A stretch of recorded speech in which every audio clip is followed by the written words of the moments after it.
And since it's been so hot today, just offer our public health reminder, if you haven't been drinking enough water today, have some. Cheers.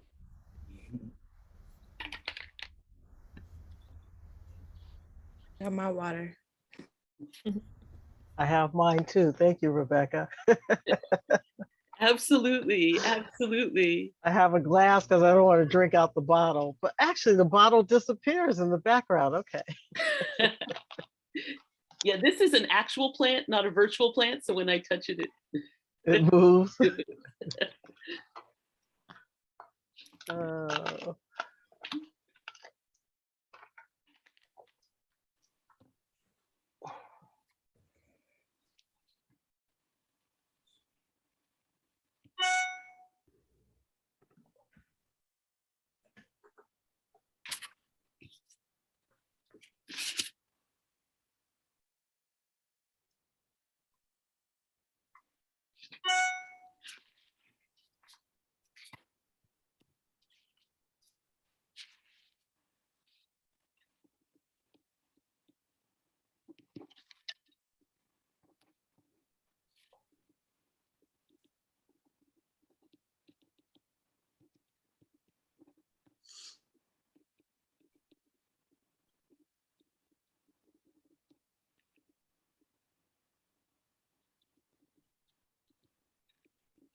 Okay, I think we could get started now.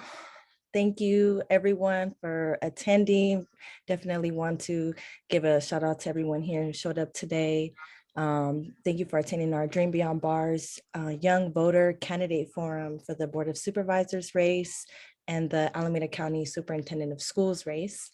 We'll be here today from 4 to 6. So we thank you for everyone who wants to commit to that time with us today. And just a friendly reminder, also, like Rebecca said in the beginning, please have your water, sit back and relax and try to enjoy some sun at some point today because the sun is beautiful out in Oakland. So I'll just do a quick intro and then I'll pass it to Brian. But my name is Amanda Mahayid Blanco.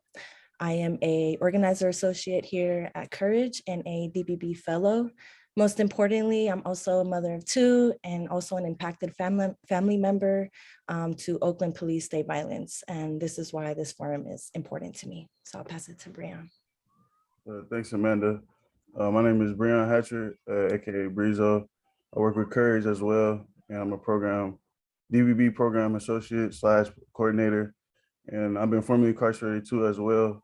Been on GPS, been through group home, juvenile justice system.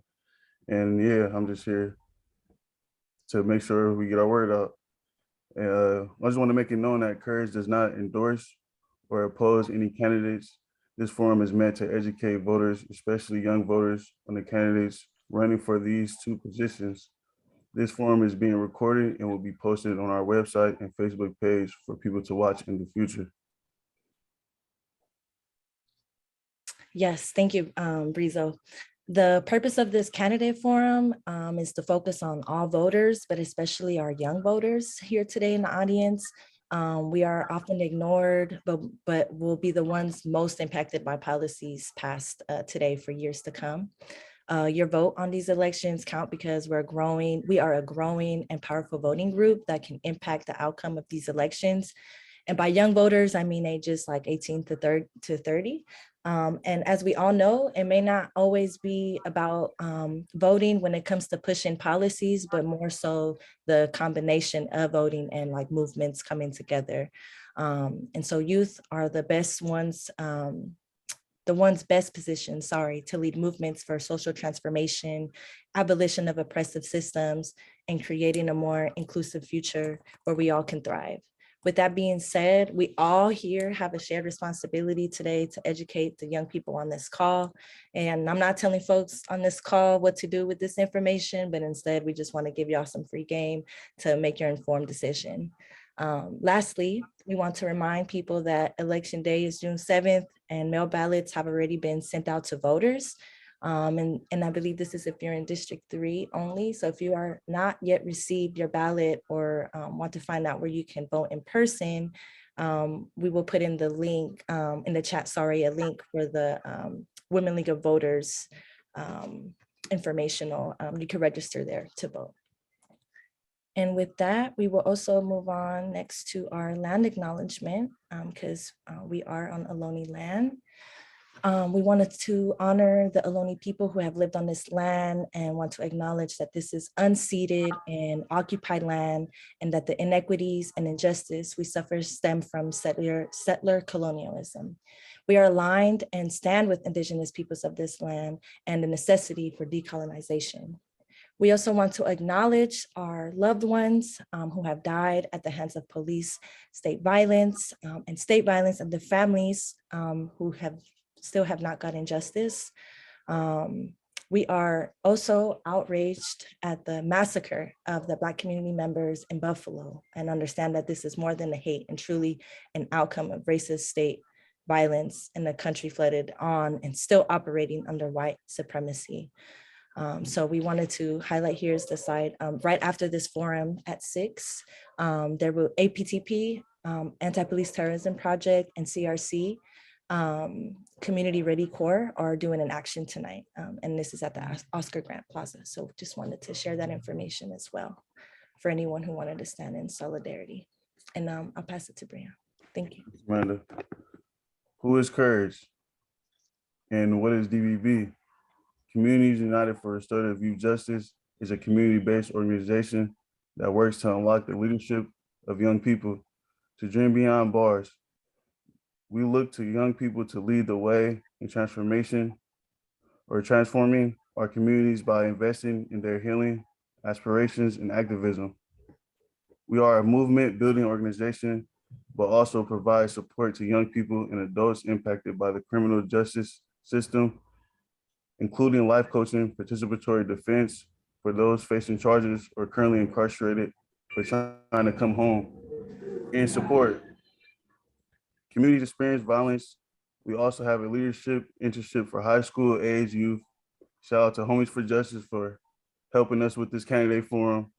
Dream Beyond Bars Fellows are a group of formerly incarcerated youth, young leaders who work alongside their peers and community to advocate for incarcerated youth and their families and to create alternatives to youth incarceration. So now we'll get into the agenda and I'll review some of the rules. We will first hear from our 4 candidates for the Board of Supervisors District 3 race. Each candidate will have 2 minutes to introduce themselves and share why they are running for this position. We will then give each candidate 1.5 minutes to answer 7 questions. Then we will take 3 questions from the chat.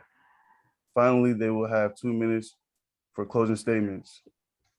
2, after that, we will turn it to the candidates for Alameda County Office of Education, Superintendent.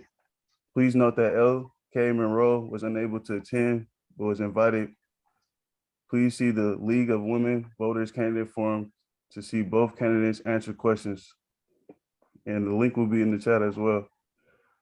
Audience members may add questions in the chat and we'll select 3 questions for each part of our forum and to ask candidates questions. Here are the rules. No campaign materials are allowed. Candidates will be asked the same questions and have the time to answer in the order from the questions we asked. 3, time limits on response will be strictly observed. A timer will be shown on screen, visible to the speaker, indicating how much time remains. When the timer ends, the speaker must end their speech within 10 seconds. The candidates will not interrupt one another and should remain quiet when speaking. Candidates should refrain from personal attacks and answers should remain focused on the questions. pass it back to Amanda. Thank you, Brizo. Appreciate you. Yes, so we just want to give a little bit of political education for some of our people in the audience today. And so let's begin now with the BOS. So the board appoints non-elected officials, sets the budget and annual audit, creates boards and commissions, and the board gets money from the federal government and state government that they then distribute to cities. And so they then set policies and budget priorities that impact things like education, incarceration, probation, housing, transportation, the environment, the health, among many other areas that shape our lives. And so there are 5 seats and only 3 votes are needed to pass a motion, and all BOS folks serve 4-year terms, but with no limit on the number of terms. And so, yeah, so with that, I will pass it to Breon so that we can get this started for our opening statements. Thank you, Amanda. Now we will begin with opening statements, and the order will be first David Kakashiba, second Serlene Grant, third Rebecca Kevlin. Each candidate will have 2 minutes to introduce themselves and their priorities. David Kakashiba, you may begin. Thank you very much for this opportunity to meet with everyone. My name is David Kakishiba. I am running for Alameda County Supervisor for District 3. For the last 42 years, I started when I was 20 years old. I've been working, building the East Bay Asian Youth Center. We're located on East 12th Street in the San Antonio neighborhood. We do a lot of work with young people for a long time who have been involved in the juvenile and the adult criminal justice system. And we do a lot of work around employment, after school and summer learning programs at 14 different neighborhood schools in Chinatown, East Lake, San Antonio, and the Fruitvale neighborhoods. Through our work in the 90s when youth violence was epidemic, we worked with the West Oakland Violence Prevention Project, Centro de Juventud, and Youth Alive to create the Kids First initiative, which was passed by 75% of the voters in 1996. Today, that measure provides about $20 million a year for children and youth services all around the city. I am running for county supervisor because I believe county government must do a whole lot better for young people and for all people in District 3. Homelessness, gun violence are on the rise, and county government, I believe, needs to be held accountable for getting better results for our families and for our neighborhoods. Thank you very much for this opportunity. Thank you, David. Next, Serlene Grant.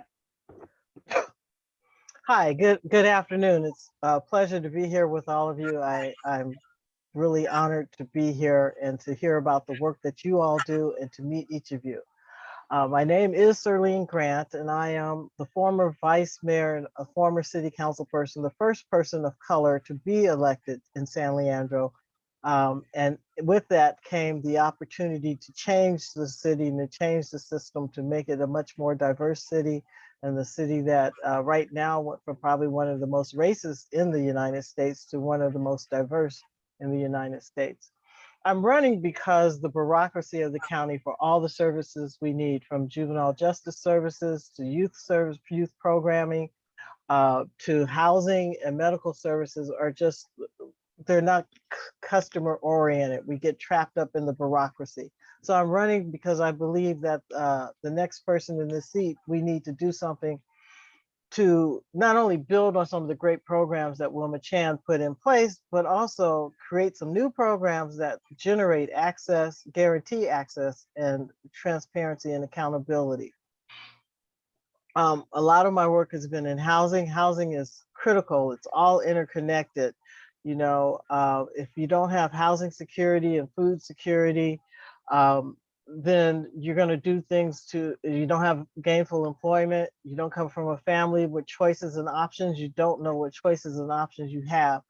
So I want us to work together to come up with some of these solutions to make our communities more holistic and better for our young people.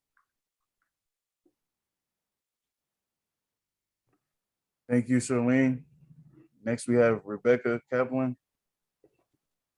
Thank you so much. Good afternoon, and thank you for all the work you do every day and for having us here for this important forum. My name is Rebecca Kaplan, and I'm asking for your vote for Alameda County Supervisor because we can and must build a stronger and healthier future, including by diverting the hundreds of millions of dollars that are being wasted on mass incarceration and restoring vital community needs. I currently serve as the Oakland Council Member at Large, serving the entire city of Oakland. And prior to that, I was the elected at-large director for AC Transit. And in that role, I represented the entire region covered by Alameda County Supervisor District 3. I've also served our entire region on the board of the Bay Area Air Quality Management District, where I fought against the overconcentration of toxic pollution on our hard-hit communities, including winning funding for innovative new zero-emission trucks and to crack down on air pollution. I have used my role to fight for community needs and have had the courage to fight against mass incarceration, including the grassroots mobilization 2 decades ago against the proposed super jail for kids in Alameda County. I have helped pass funding and a program to provide free bus passes to our youth. I've worked with a grassroots youth coalition to pass a ballot measure allowing young people age 16 and 17 to vote in local school board elections. Recently, we successfully intervened to save the Head Start program in Oakland that was slated for closure. And we worked together with community to pass a program to fund civilian crisis responders instead of police to respond to 911 calls about mental health and related issues, known as macro in Oakland. And I'd be honored to work with you at the county level to bring these resources to prevention, to community support, and away from incarceration. Thank you. Thank you, Rebecca. Now I'll pass the floor back to Amanda. Thank you. Yes, and also it was mentioned in the beginning, but for those who are just jumping on now, we just wanted to reiterate that Lena Tam backed out an hour before, which is why we have just the 3 candidates today. So just wanted to reiterate that. So now there are some other questions. We will turn to the questions that have been put forward. These are special questions by our young participants who've been yes, impacted in some way, shape, or form. And so each candidate will have 1.5 minutes to answer 7 questions. And so the first order of the first question would be Serlene, then Rebecca, and then David. And so here we go. First question. How will you, quickly, so you can tell me to ask the question again if you want me to re-say it or you didn't understand, okay? You can stop me at any time.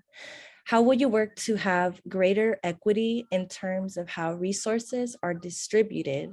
And how will you work to eliminate barriers for undocumented residents and protect their human rights? And the timer should start. Thank you.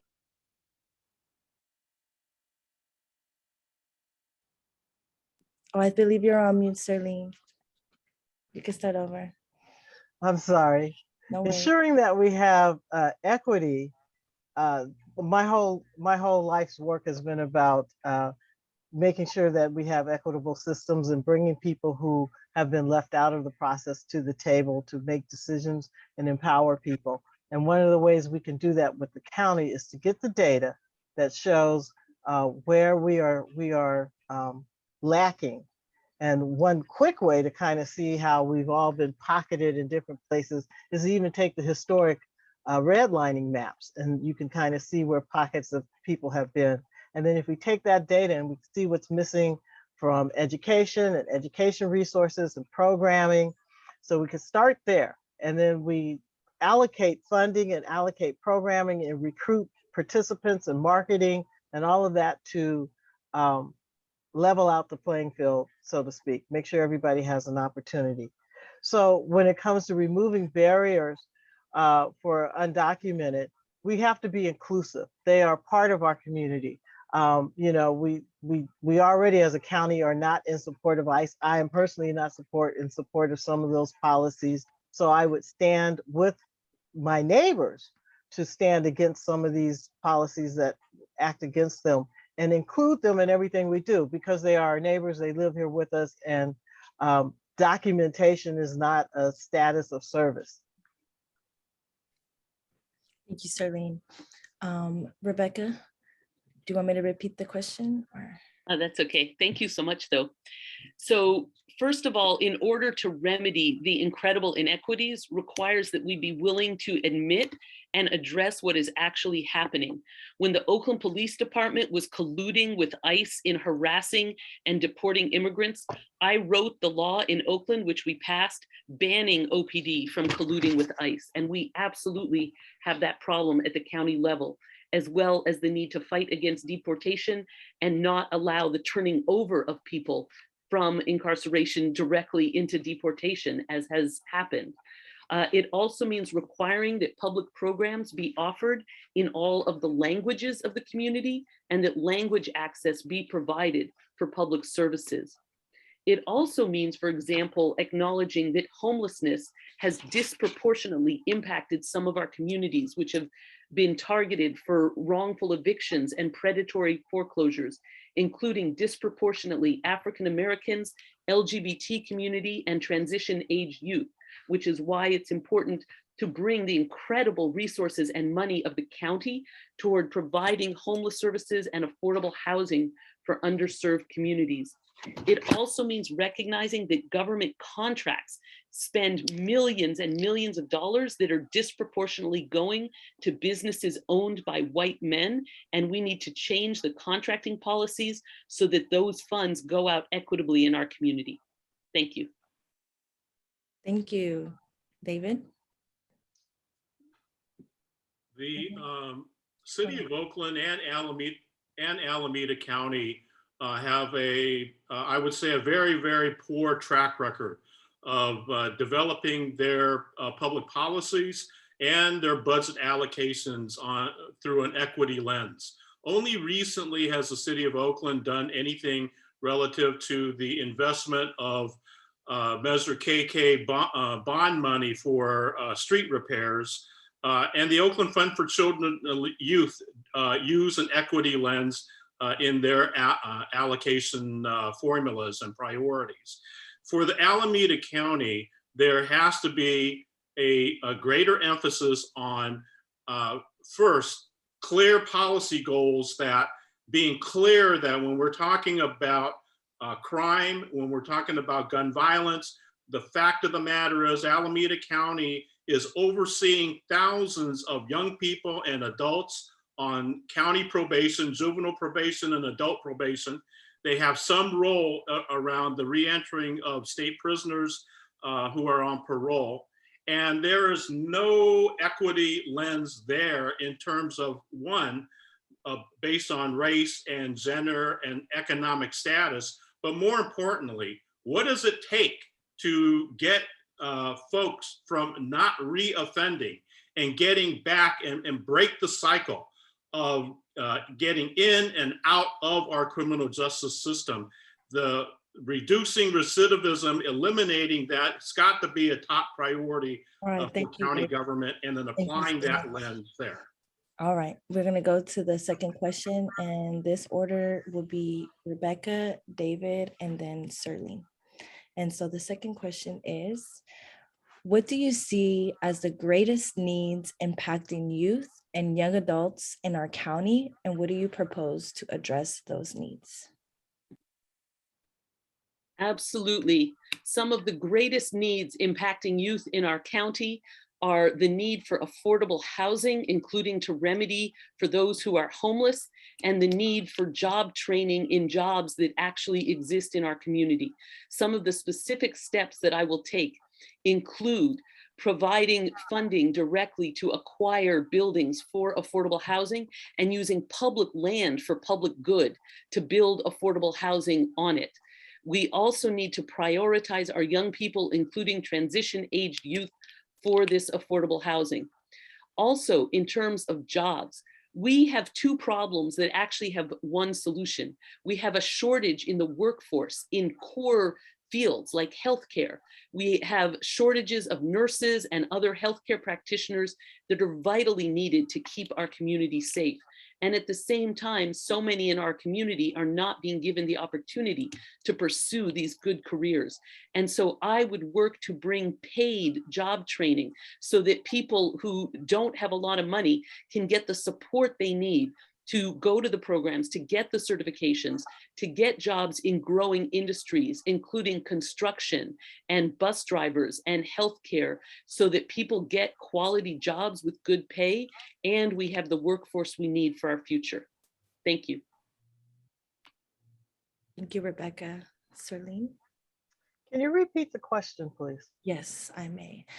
What do you see as the greatest needs impacting youth and young adults in our county, and what do you propose to address those needs?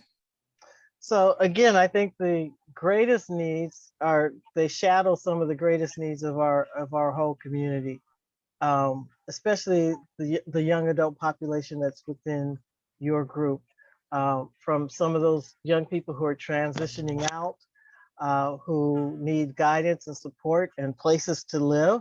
During COVID, I had such a young person knock on my door when we were all sheltering in place.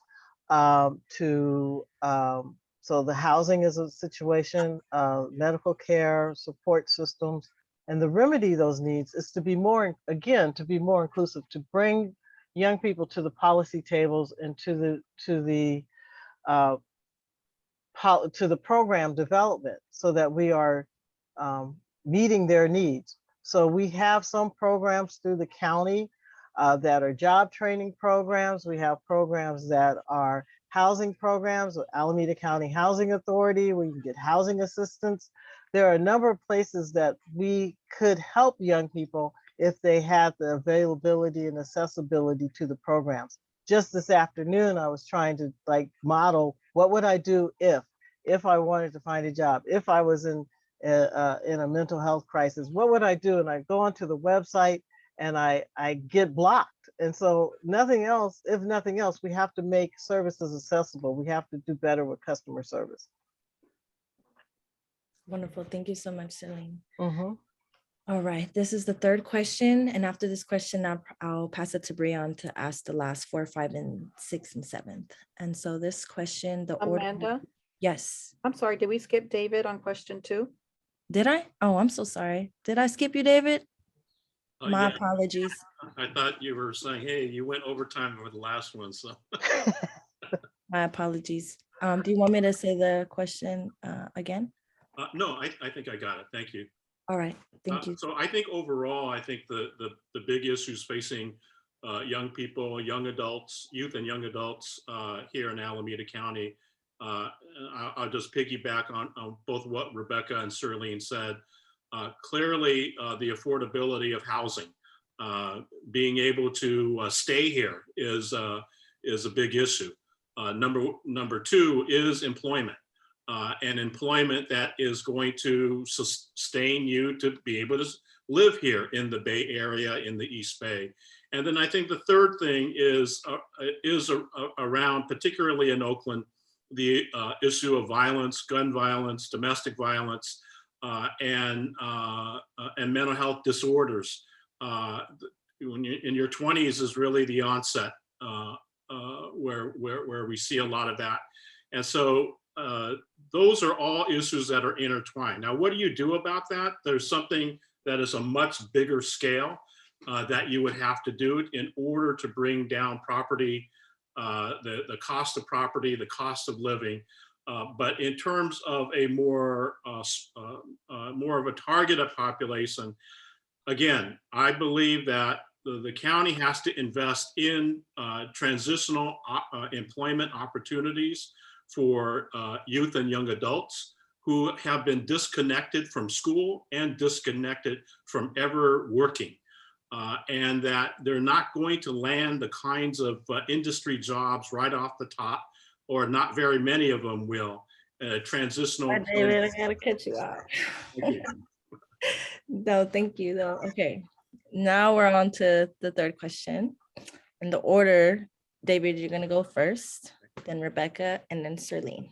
Okay, so the question, simple.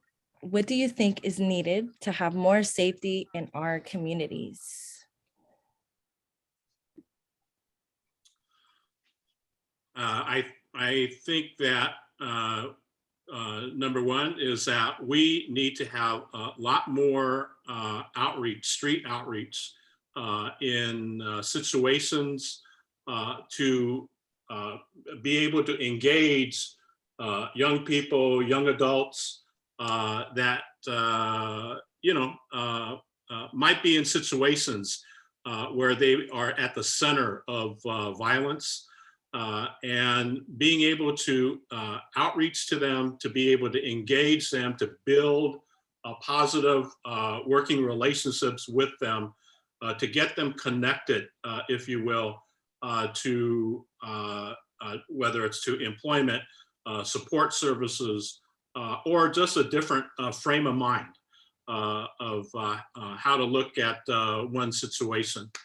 I think that that's absolutely critical. I think it's critical for just if you're going from Broadway down to Laney College along 14th Street, 12th Street, 10th Street, the number of folks that are out there that are in great need for care, who are acting out, that get into situations with pedestrians, with residents, with merchants.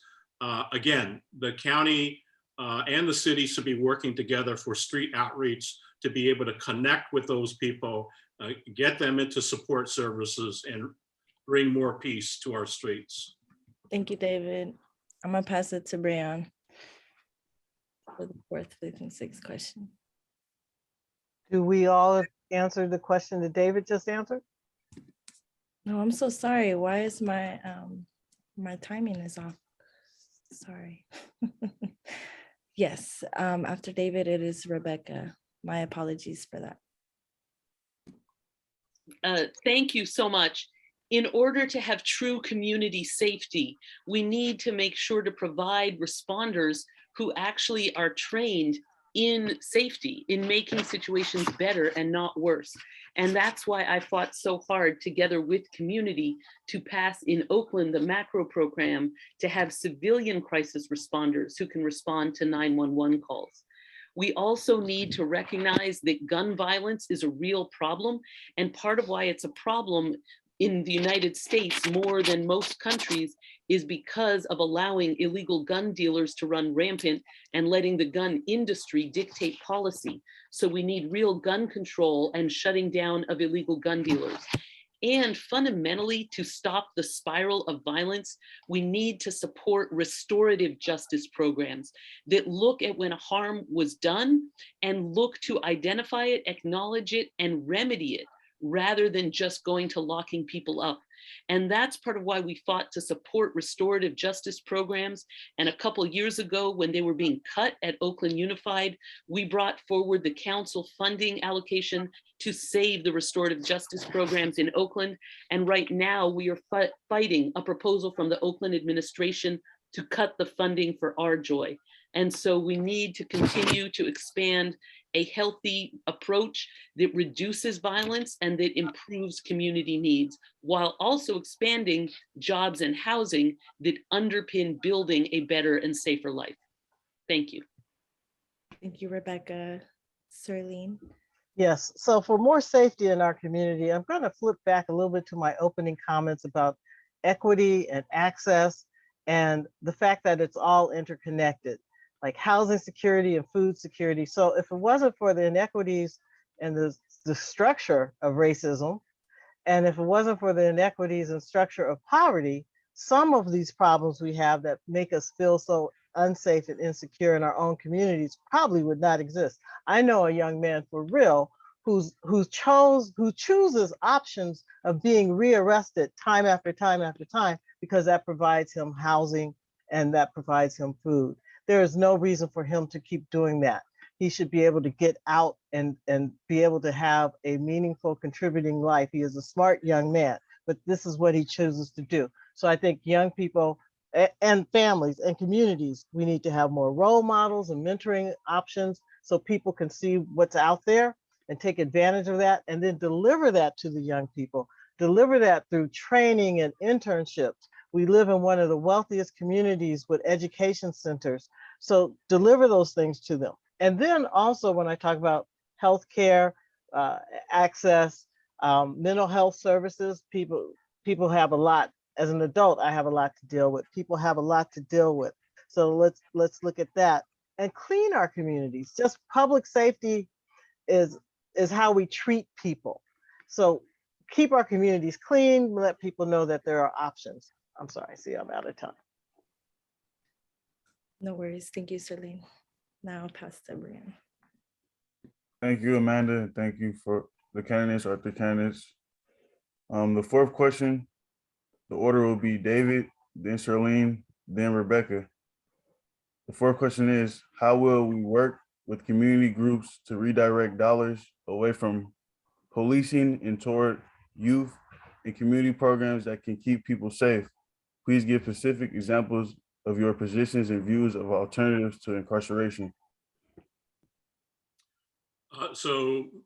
My view is that, and it is going back to what I had shared earlier, there has to be a massive investment in life coaching, in transitional employment, and other types of wraparound support services, both on the youth side and on the adult side of county probation system. That is to me, the most effective way to begin to get at reducing recidivism in a big way. And I think on the youth side, because of Oakland's investment in doing that kind of work, first with Oakland Unite, and then through the Department of Violence Prevention, through an external tax measure, a parcel tax measure, that over those years, that investment in young people, both on the violence side and more broader youth development with the Oakland Fund for Children and Youth, has significantly contributed to the reduction of young people in juvenile hall over the years. It's by no means not the perfect situation. We've got a lot more work to do. I would be most, what do you call it? I want to work with community groups that have deep experience and deep relationships with folks that have been incarcerated in our county systems, to be able to strategize both a short-term and long-term strategy to get us there. Thank you, David. And I'll pass it to Charlene.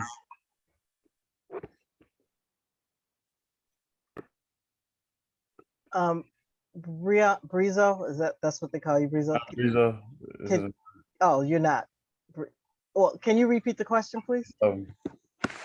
How will you work with community groups to redirect dollars away from policing and towards youth community programs that can keep people safe? Please give specific examples of your position and views of alternatives in incarceration. Okay, so I'm going to look at this question a little bit around the discussion of defunding the police. And I am on record as that person who says we need to reallocate, we need to pull money out of some of the police programming, especially like here in San Leandro, and redirect it to programs that help, from youth servicing programs to mental health programs. So that is one of the ways that I see us enhancing our public safety. You know, there's a quote that public safety is what you do for someone, policing is what you do to someone. So if we're going to build up public safety, we need to look at all of our resources. And just like David said, we need to look at our social service, our community serving programs that serve the youth and young people, as well as the adults. And restorative justice was mentioned. That's a good way. I want us to look outside of the system to respond. I was at an event on Sunday. I was at one of my own events on Sunday, and I had someone who works with one of the programs to reduce violence. But I was talking about the programs that the county offers through juvenile hall, juvenile in Santa Rita. And he said, as a person who manages and runs such a program, he wouldn't trust those programs. So if the person who's working with the program that's supposed to make the change doesn't trust that the change is going to happen, then we need to work with organizations that people trust so that they can make these things happen and deliver outside of the system and keep people outside of the system. Thank you. Thank Thank you, Charlene. Then Rebecca. Thank you so much. Yes, the way things are being done right now is incredibly costly, both in terms of dollars and in terms of human lives. For example, there is inadequate support for community mental health. As supervisor, I would work with you to fight for community mental health to be available in our neighborhoods, in community-based clinics, to pay to hire and train a diverse and culturally competent group of community health workers, and prevent the current system, which is they wait till there's a crisis, then they put people in jail, then they wait till there's a lawsuit, and then say, oh, well, I guess we'll provide mental health in the jail, which is less effective and more expensive. So instead of doing that, expand community mental health. The reason you can know that I would be the supervisor who'd be willing to fight this fight against entrenched interests is because I have done so. We fought a big fight to move the control of special events out of the Oakland Police Department. We worked to launch the macro civilian responders program in Oakland. And even before I was an elected official, I studied with Michelle Alexander, author of The New Jim Crow, and I worked for a nonprofit called Prisoner Legal Services, fighting for the rights of inmates. I would work with community, expand food hubs, expand jobs programs and healthcare. And the last thing we needed is what they did, which is added $300 million to the sheriff last year. That money is needed for core community services. Thank you, Rebecca. The order for the fifth question will be Rebecca, then David, then Charlene.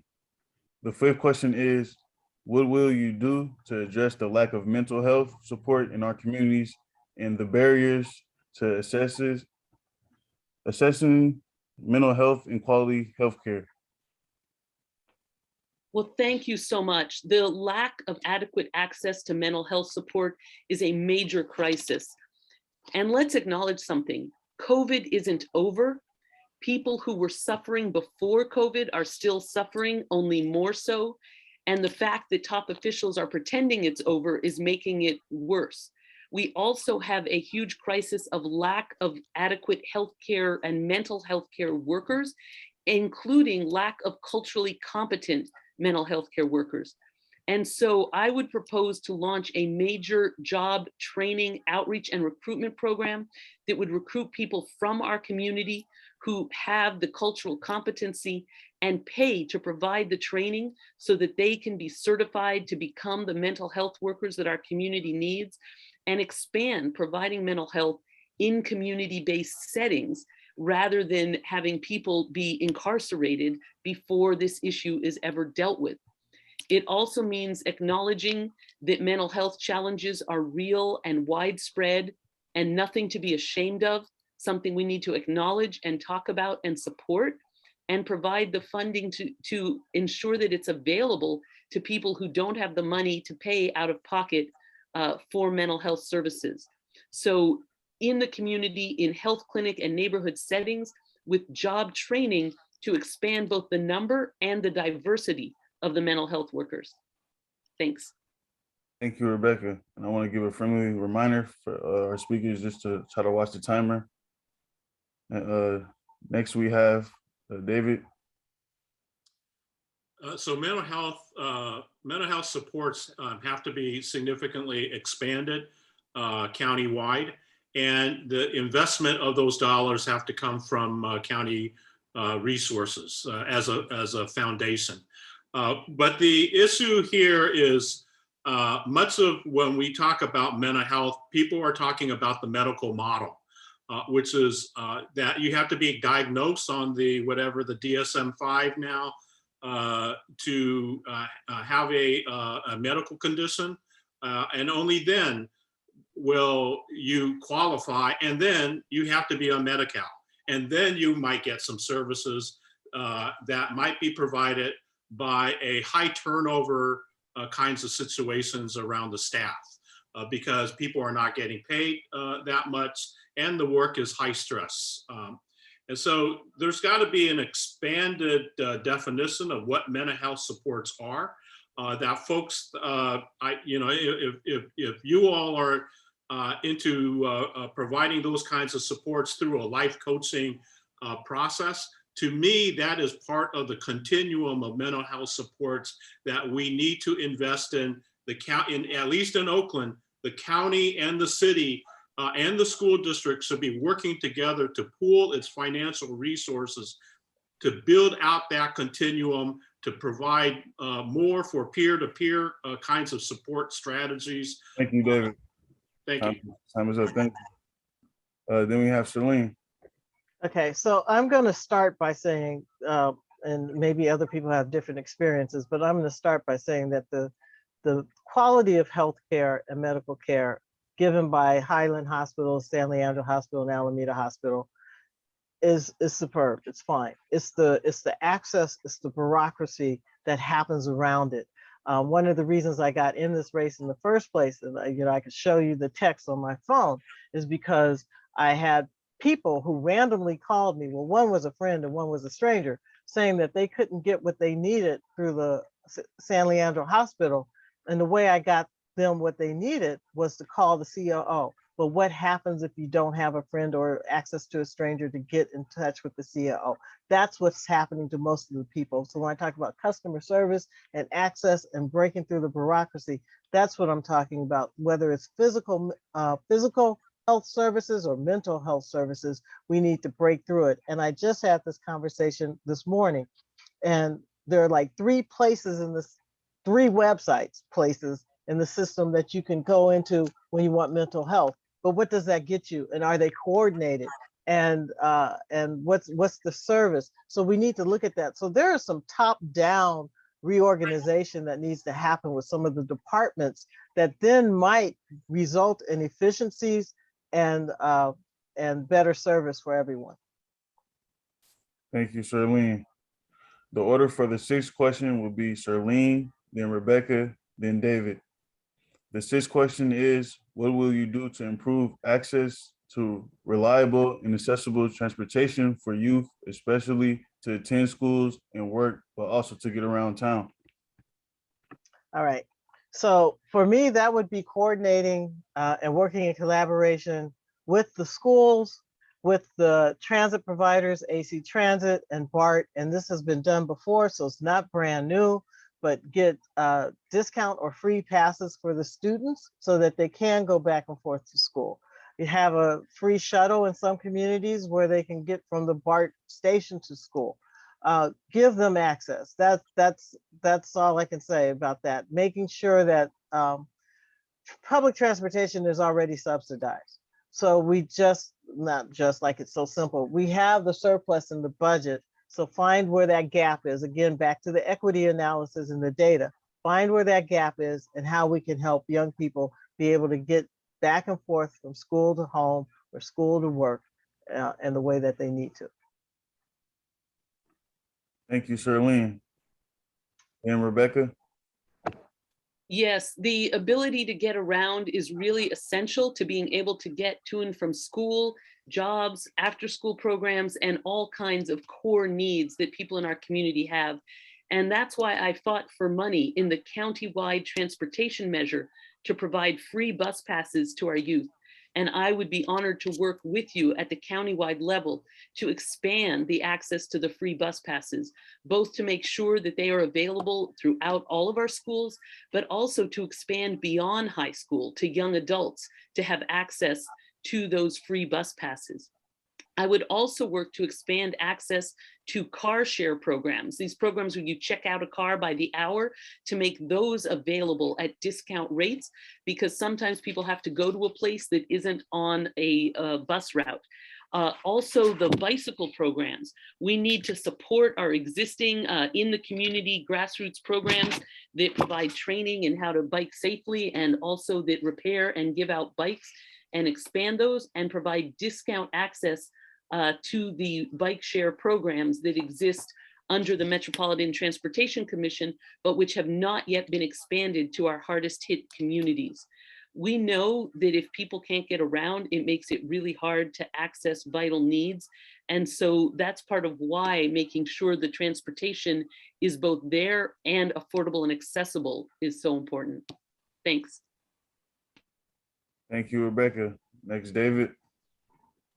Building off of both what Serlene and Rebecca outlined, I think the only really big challenge, I shouldn't say the only, but one of the strategic challenges that we have that we must overcome is making this subsidy a permanent subsidy.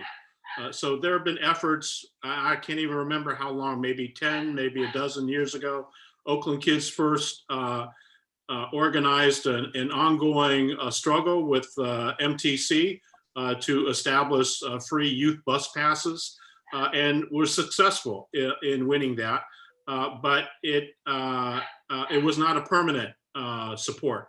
And so the funding sources that are available, making that a priority, getting the other regional elected officials to understand that this is a high priority. It would advance the use of public transportation and not relying on just single cars or just straight having a barrier to transportation. Thank you, David. Now, question number 7. The order will be David, then Serlene, then Rebecca. The question is, 58 people have died in Santa Rita jail. What will you do as a supervisor to stop the unnecessary deaths and the inhumane treatment of those locked inside jails and juvenile hall?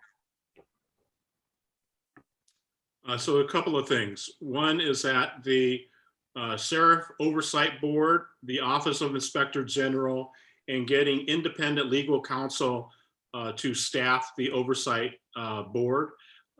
Those 3 things need to be implemented quickly, but also very carefully and thoughtfully, so that we have the right people in the right positions that are prepared to do effective and relentless oversight of the Sheriff's Department and the operations, particularly at Santa Rita.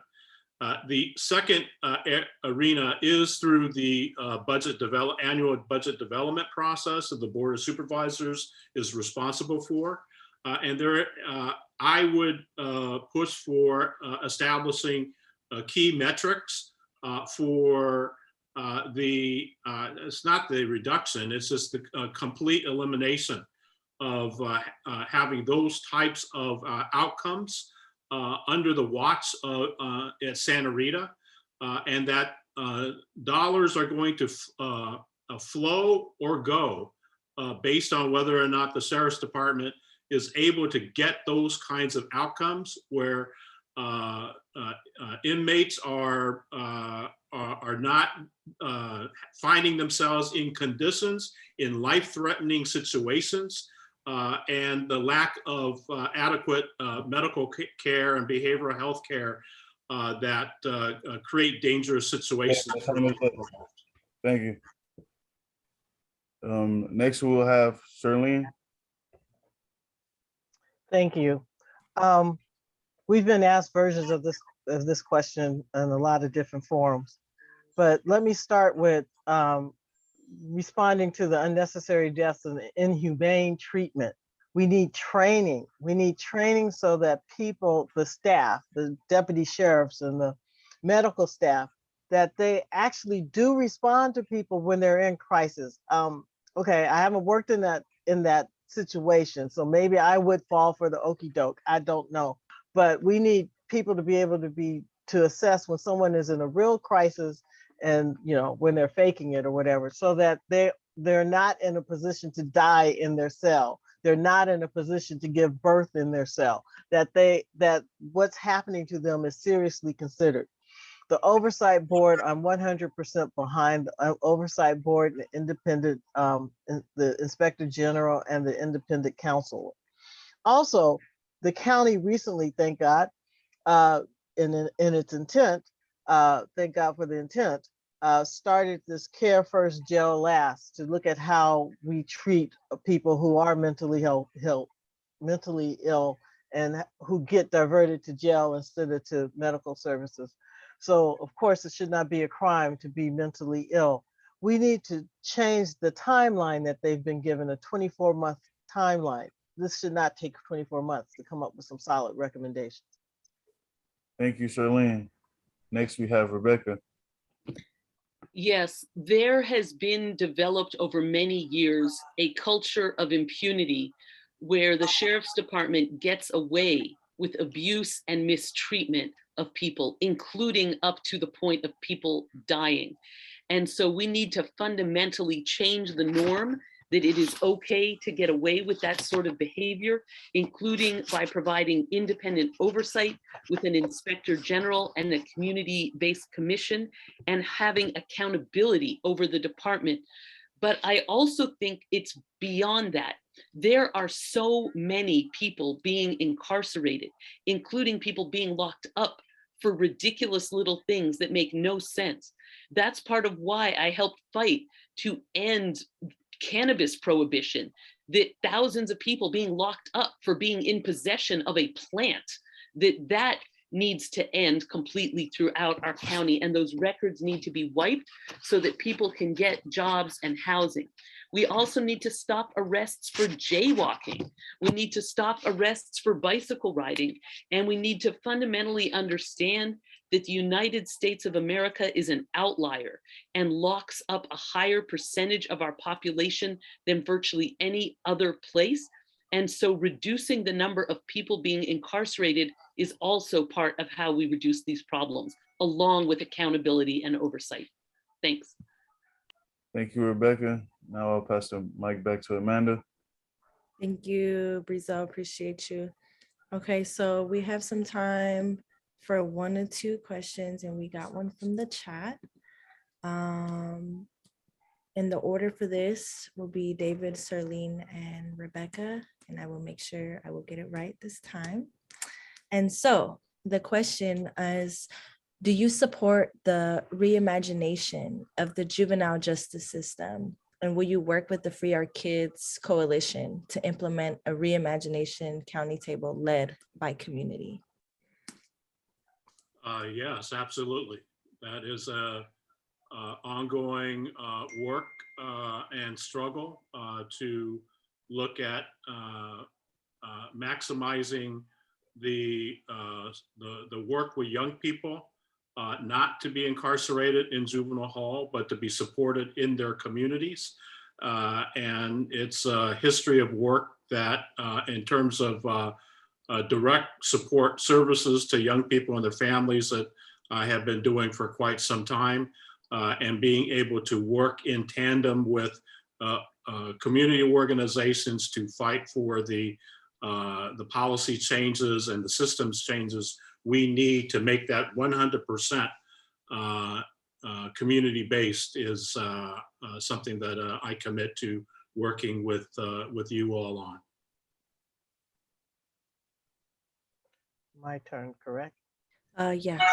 So yes, absolutely support reimagining the juvenile justice system and working with Free Our Kids to think about it. You know, earlier I spoke about, I gave an example about a program, and one of the people who is responsible for the program didn't trust that the program would work the way it was designed through the prison, through the sheriff's office in Santa Rita and all of that. So what I would say to that is that the way we build trust is to bring the people who are part of the program, who are part of the solution, to the table to help us design it. That's how I develop policy recommendations throughout my whole career. That's what I'm known for, is collaborative policy making, and that's what this would be, a collaboration to determine some of the best policies, look at some of the best practices to make, not only reimagine the justice system, the juvenile justice system, but make it a more effective juvenile justice system and help our families and our young people. Thank you. Thank you, Serlene. Rebecca?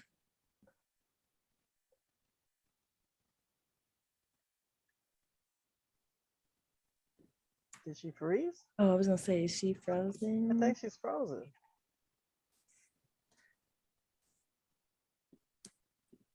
Let's see. She might be frozen. I think She's dropped. There she is. Hey, Rebecca. All right, can you hear me now? Yep, just on time. Do you need me to re-say the question? Oh, that's okay. Thank you so much. Yes, I would be incredibly honored to work with you on changing the way our young people are treated. And I think it's important to acknowledge that incarcerating people causes problems for years to come. It disrupts community ties.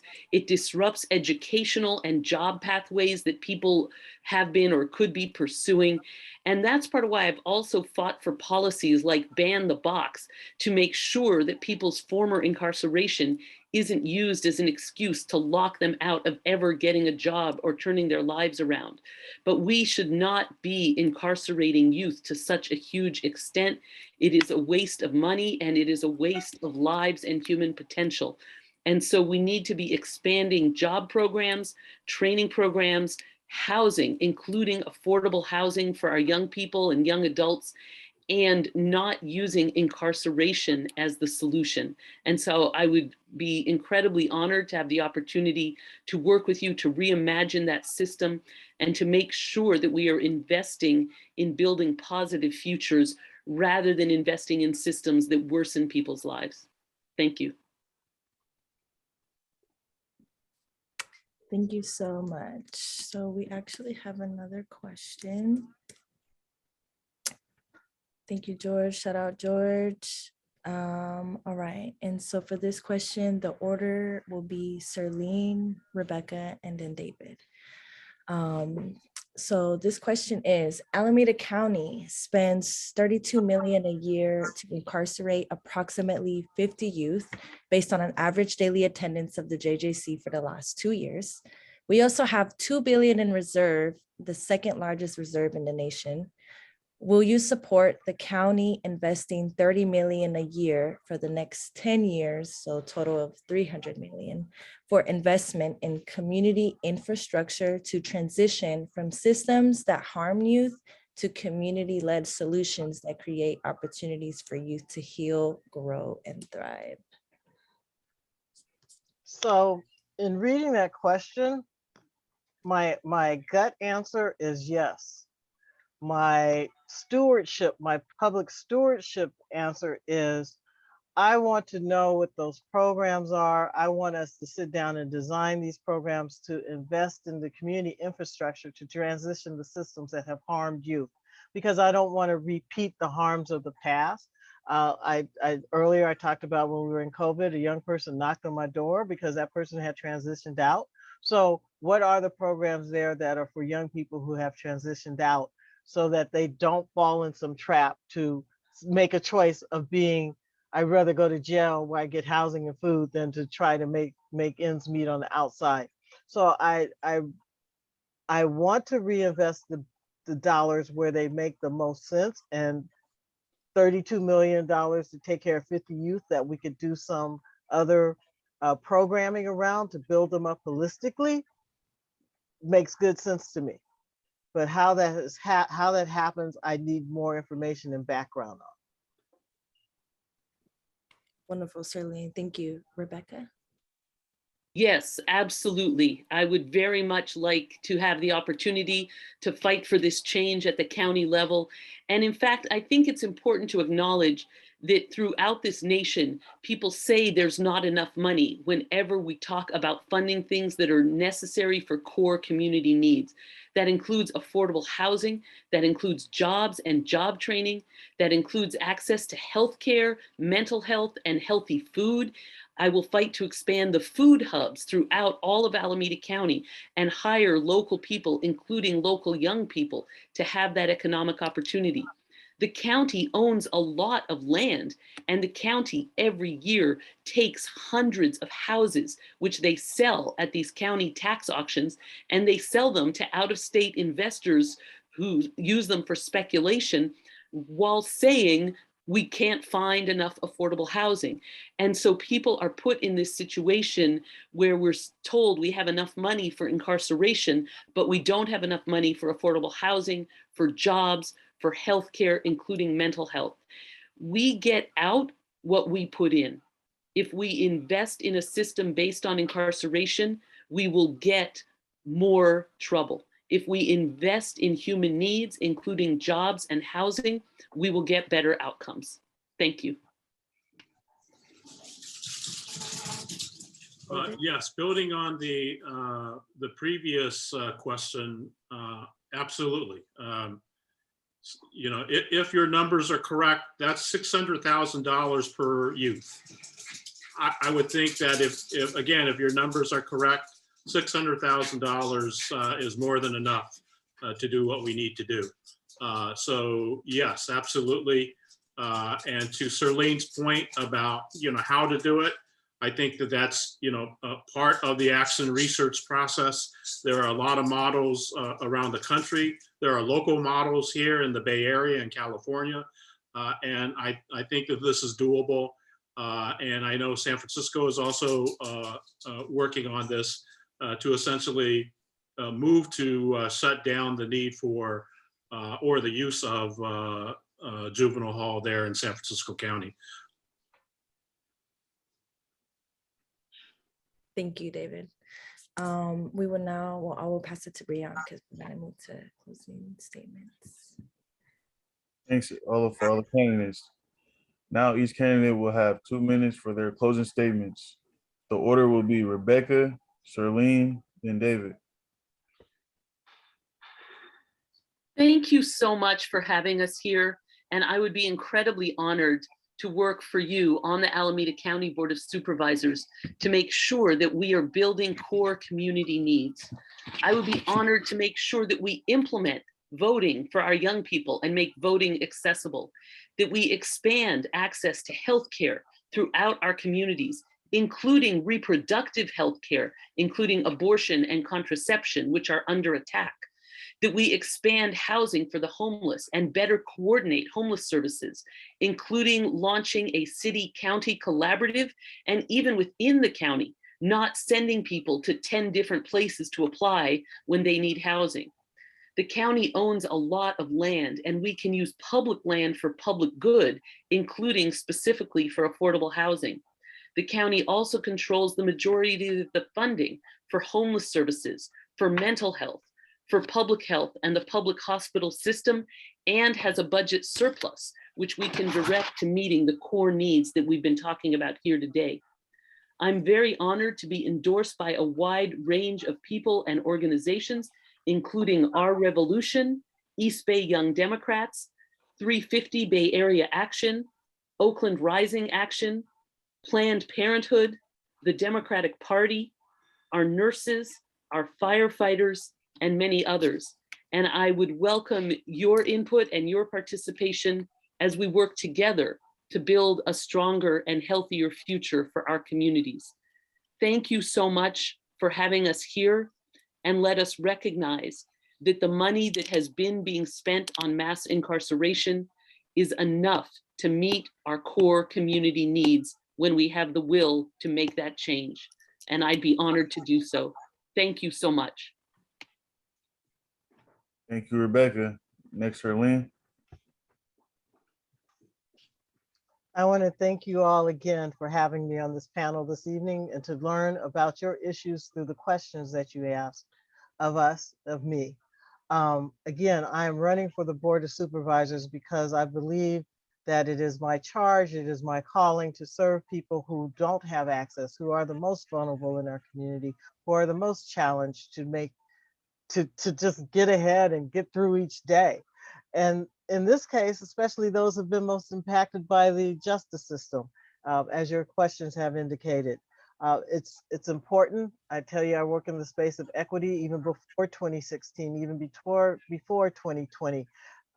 My last 25 years of my work has been bringing voices to the table who have not been included.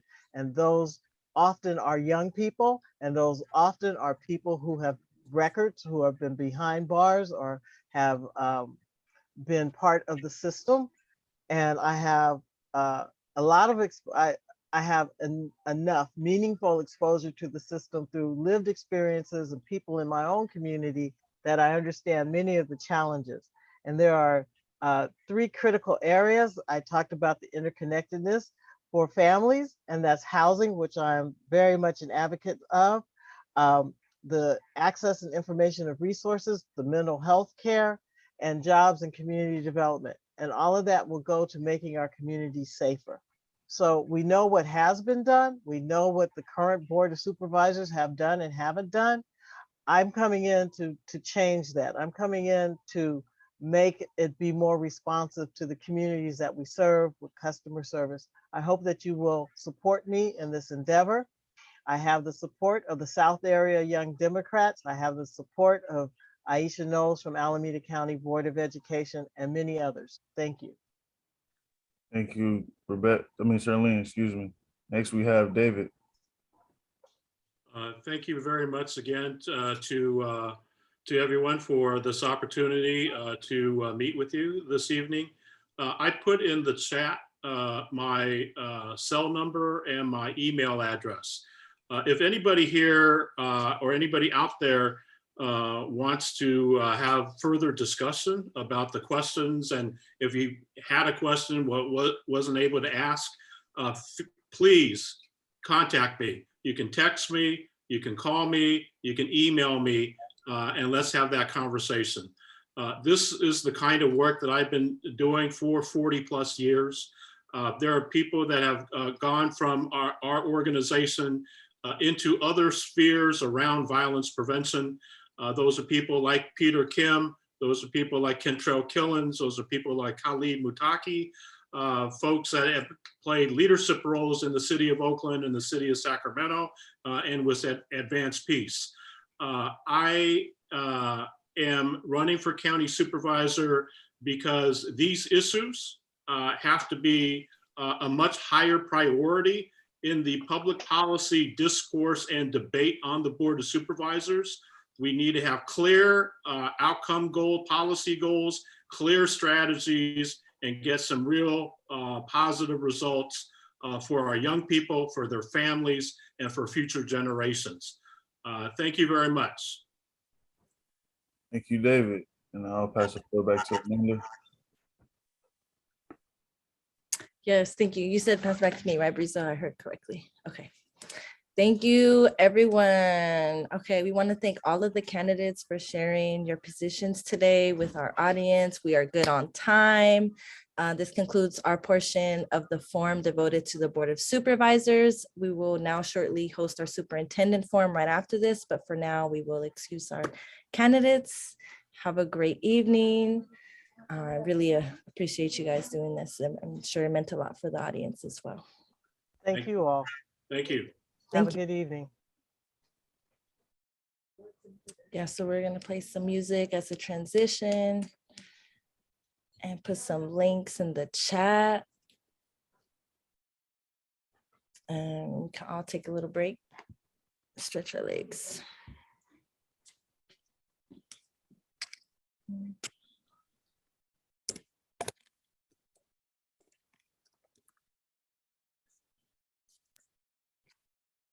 Music not working?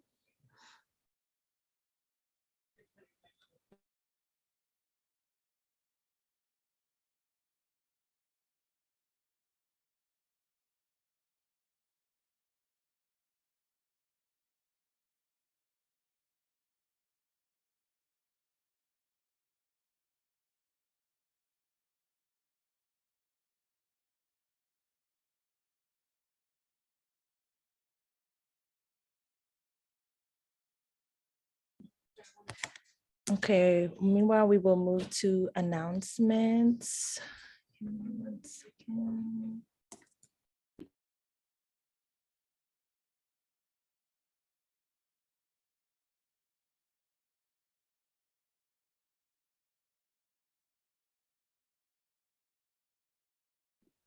Okay, my apologies.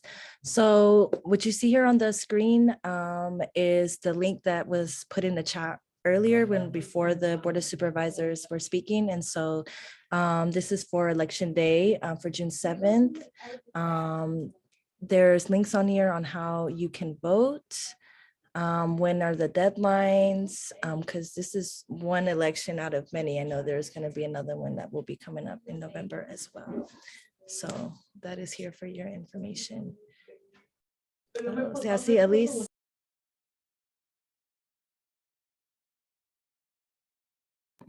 Okay, I see Elise is on here. Hey, Elise. Thank you for Hey being there. super on time and punctual. We were just sharing some announcements. Pleasure to meet you. My name is Amanda, and this is Brian. Well, Elise. Hello to both of you and to everyone who's here. Cool. So we're just gonna go ahead and get started on this forum. So we're gonna turn now to the Alameda County Superintendent of Education candidates. First and foremost, we wish to remind everyone here that both candidates were invited, but LK Monroe was unable to attend. We decided to go ahead with our interview of our other candidate, Elise Castro. However, CURYJ does not endorse nor oppose any candidate. We encourage each of you here today to check out the League of Women Voters Candidate Forum, which featured both candidates, Elise and LK Monroe, so you can make a more informed decision when casting your vote.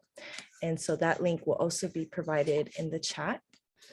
Also, reminder for audience members may add questions in the chat, and we will select 2 questions for each part of our forum to ask candidates. Frankie, is it possible to put the slide back on?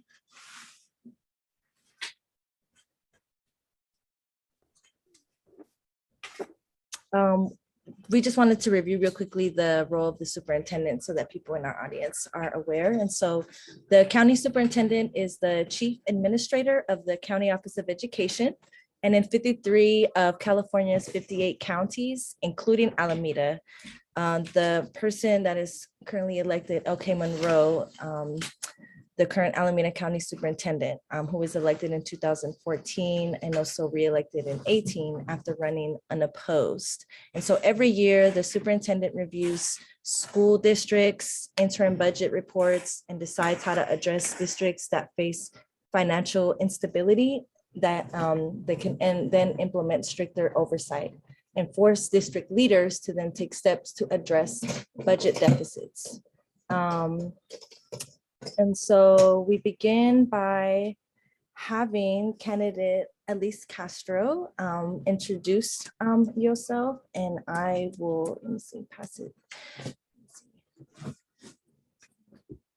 Yeah, so you will do the opening statements with me, and then I will pass them to Brian for the rest of the remainder of the questions. And is it possible to have the timer back on? Okay, so, okay, we will start over. Sorry, Elise. And you will have 2 minutes for your opening statement. Okay, thank you. That was going to be my question. So, hey, everybody, my name is Elise Castro. I am 26 years as a public school educator, as a middle school and high school teacher, as a principal, mostly of continuation school and other alternative programs like programs for pregnant and parenting teens and schools inside of juvenile hall.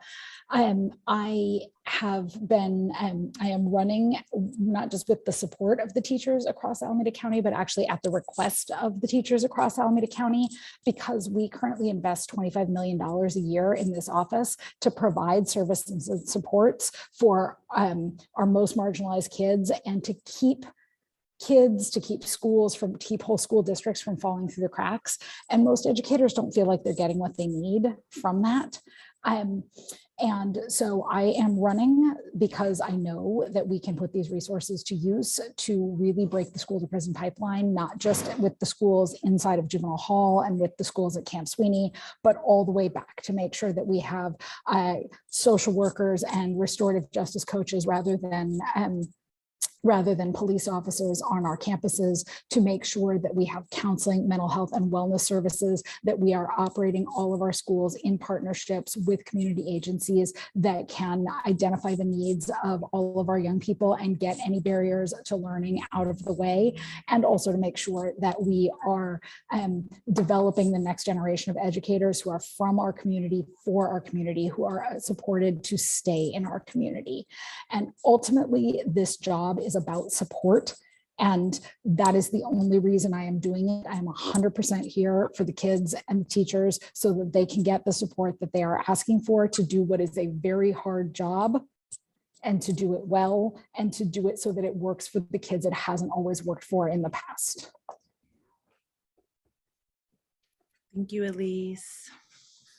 I will pass it then to Brianna. Thanks, Elise. Next, we will ask the candidate the sixth question. Well, I should say first question.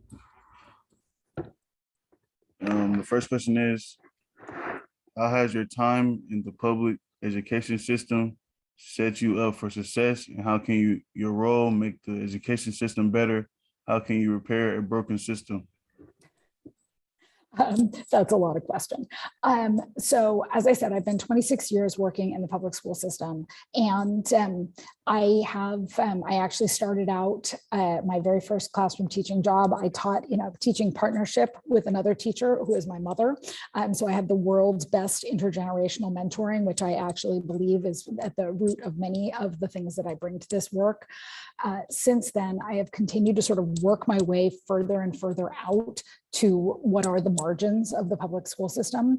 So every time we identify a student or a group of students that is not being well served, to really lean into what would it look like? And we know that we can create real solutions when we ask ourselves the question, what would it look like to take the needs of these young people or this particular young person who have never been centered, who have never been the focus of our school system before, and to build a school or a school program entirely around their needs. And that is, one step in repairing a broken system. I will tell you that I have a lifetime commitment made to working on the system from in the system. There are really important work that advocates and other folks do outside the system to push it in ways that people inside the system can't. But there are also you need people inside the system who actually can do the work on the ground, because the system that we have today is the only system that today's ninth graders, today's 10th graders are going to get. And we need to have people in the work who are wholly committed to making it transformative and to changing what has been, I would argue, designed to not work for kids that have been and communities that have been marginalized by design. But we can change that. We can redesign it.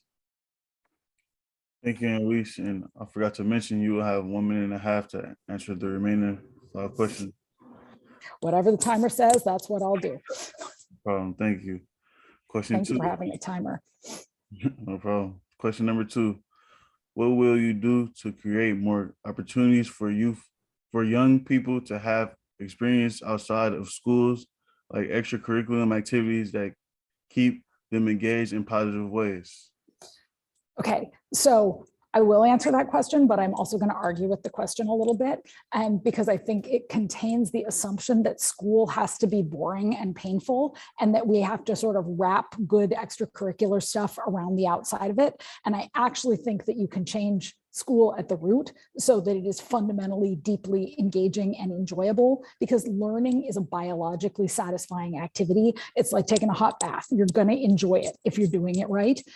So if you have the project-based learning, if you have the fully embedded, hands-on, culturally relevant, student-driven, personalized learning, then you are going to have an enjoyable experience in school, as well as, like, I am fully committed to integrating the after-school programs, to apprenticeships, career programming, youth development work. Like, school is about raising young people, and it's not just about doing the boring part of raising young people. It's about raising 3-dimensional young people to be the young people we want to have in our worlds and as part of our neighborhoods and communities.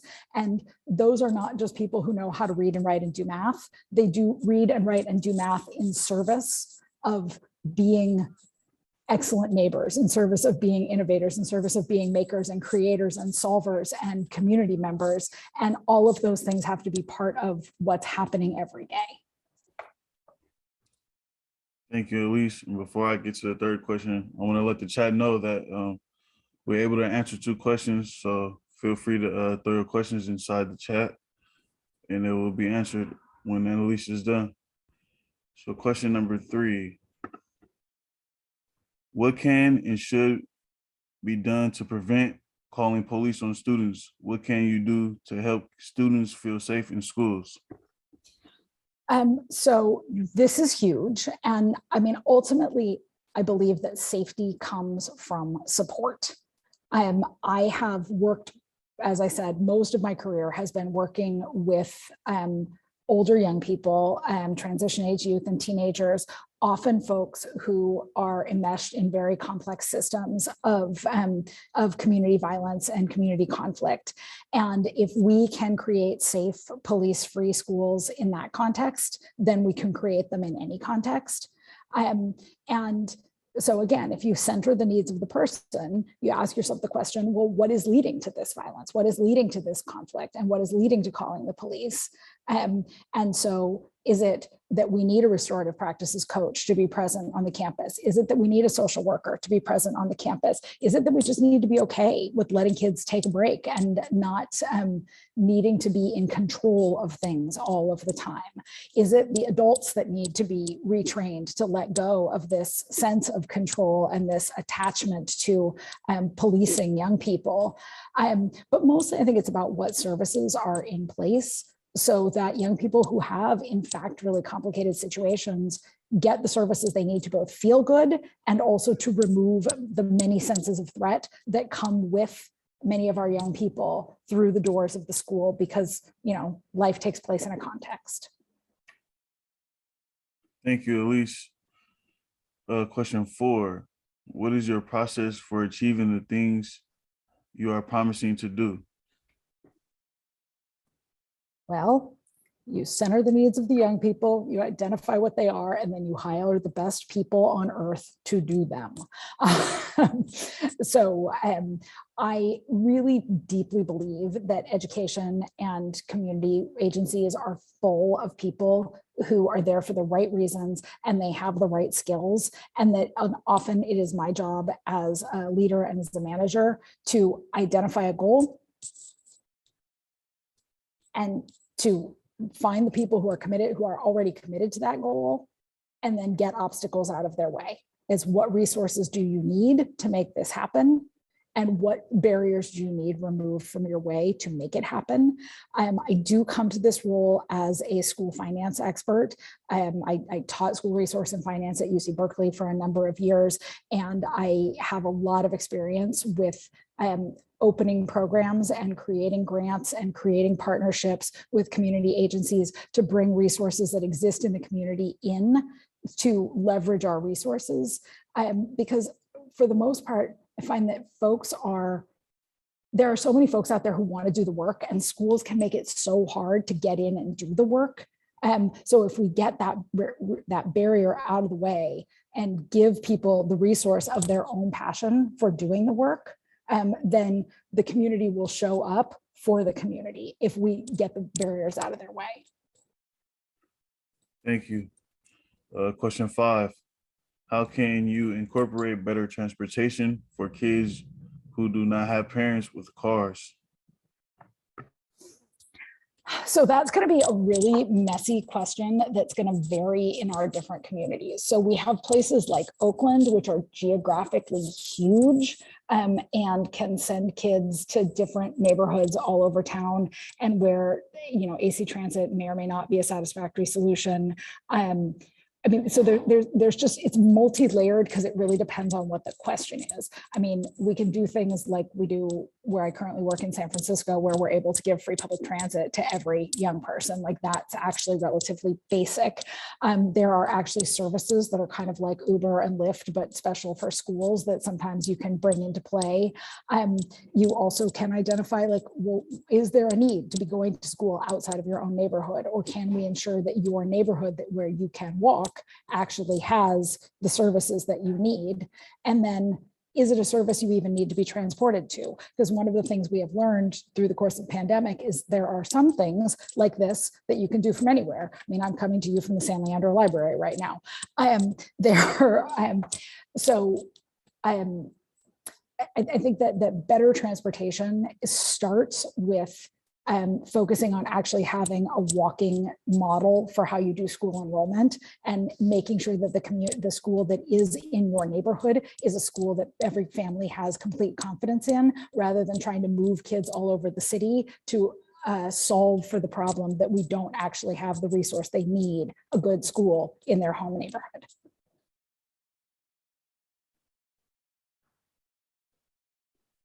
You're on, Rizzo. Thank you. Question 6. How will you improve the educational experience and outcomes of students in juvenile hall? Does it sound sarcastic? Or I start by saying, well, we just try to do that, because I don't think anyone's trying to do it right now. So the educational experience and outcomes of students in juvenile hall, it starts from the idea that transition planning starts day one.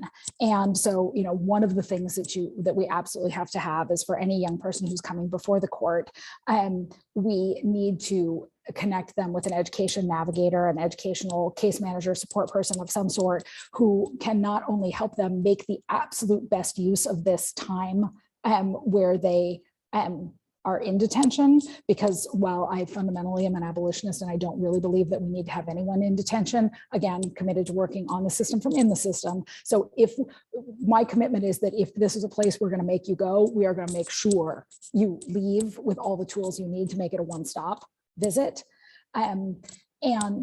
So again, it's what is the individual learning plan? How are we building your transferable skills while you're actually in detention? But also, how are we using this time to, and I don't just mean this time from 8 to 3, because really, if you're in a place for 24 hours a day, you should be able to learn and earn credit at a far accelerated rate from a student at a comprehensive high school. But like, what are the connections to the community partners that are going to be able to follow you out, the job training, the arts programming, the mentorship? I mean, there's just so much low-hanging fruit here that we're barely utilizing. Thank you, Elise. And now I'll pass the floor back to Amanda. Yes, thank you again, Elise.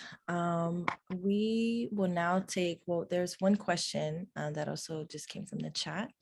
And so you will have 1 minute to answer this question. Here's the question here. Okay, at this point, what can be done about Oakland school closures?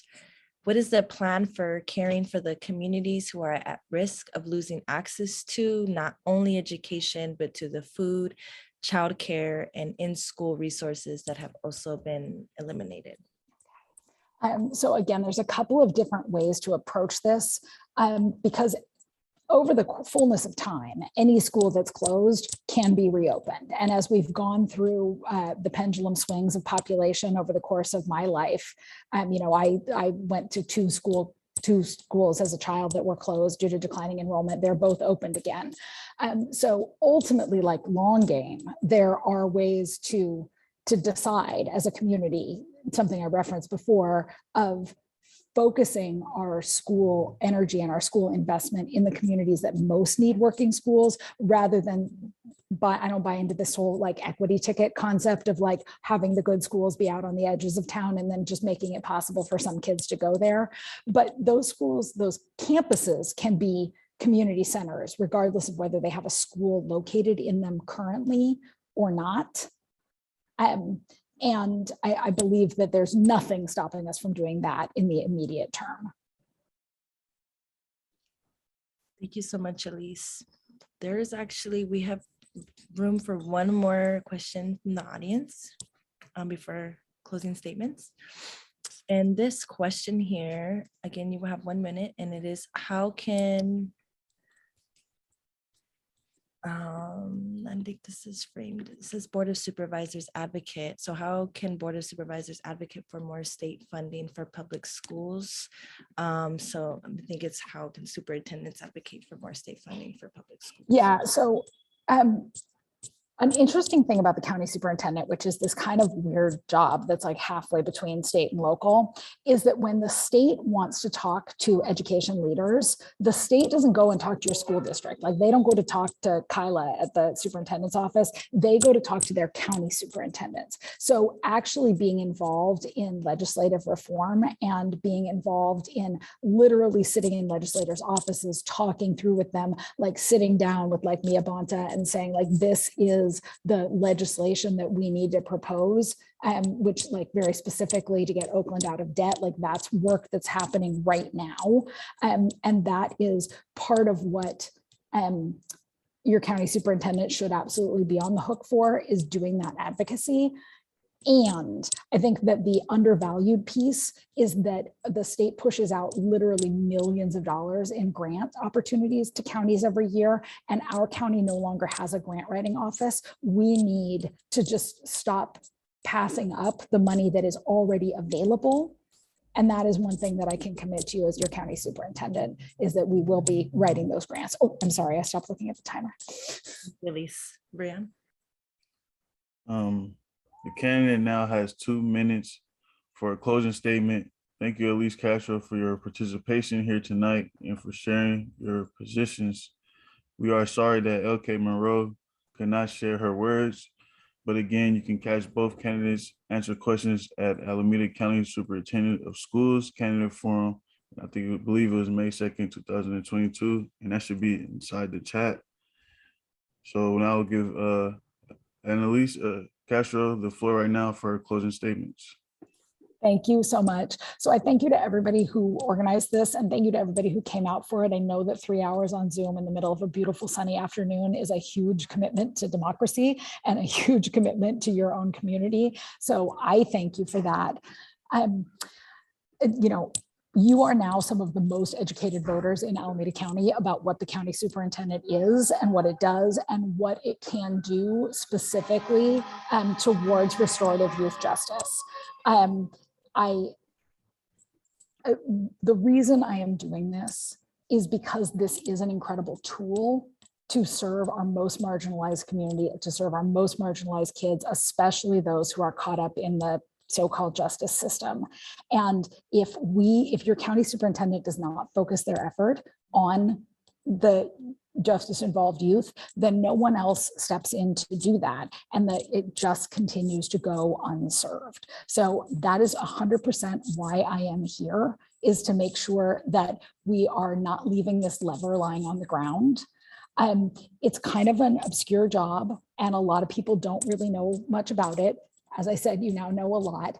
I think it's very significant that I am supported by all of the teachers across Alameda County. It is pretty unusual for them to vote against their current boss and say, no, we want to support a different candidate. Same with the school employees, the classified, the nurses, the teachers' aides, the secretaries also have endorsed me over the incumbent, because they are very clear that there is work that could be done here. There's kids, teachers, families that can be supported here, and they are asking for that support. So I, in turn, am asking you for that support, because your vote is really going to make an impact for the kids who need it most.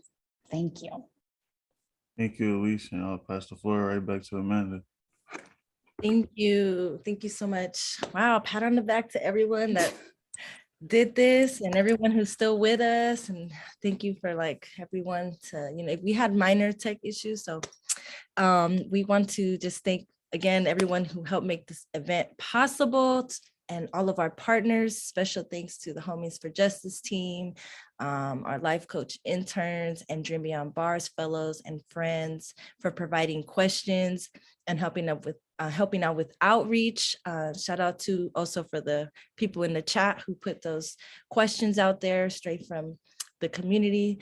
We want to thank to all CURYJ staff for the behind the scenes support. Shout out Tristan and Frankie and our allies and partners in this movement to close youth prisons and build youth leaders, because that's what we are here for. I will pass it to Brian, but Elise, appreciate you. Thank you so much. And pass it to Brian. Thanks so much, y'all.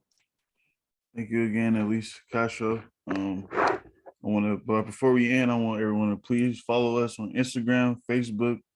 We have 5 town nights coming up this summer. We can always use volunteers for voter engagement and are looking for your support with our Dream Beyond Bars campaign to demand the Board of Supervisors commit $300 million over 10 years to fund building alternatives to youth incarceration. And we will share flyers for town nights.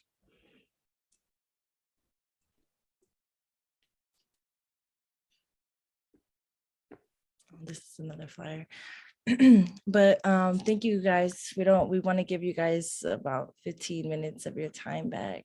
So Frankie, did you want to share for this flyer before we completely go? Sure. This is one of the questions that we asked about. 58 people have died in Santa Rita jail, and we want the Board of Supervisors to do everything in their power to act now to stop these deaths. These are a lot of CURYJ's partners in the movement, and we'll be mobilizing Tuesday, May 24th, 11:30 a.m. at the Alameda County Administration Building at Oak Street and 12th Street in Oakland. And we hope that you all can join us. Thank you. Yep, and don't forget the visual tonight for APTP too, happening at 6. Thank you, everyone.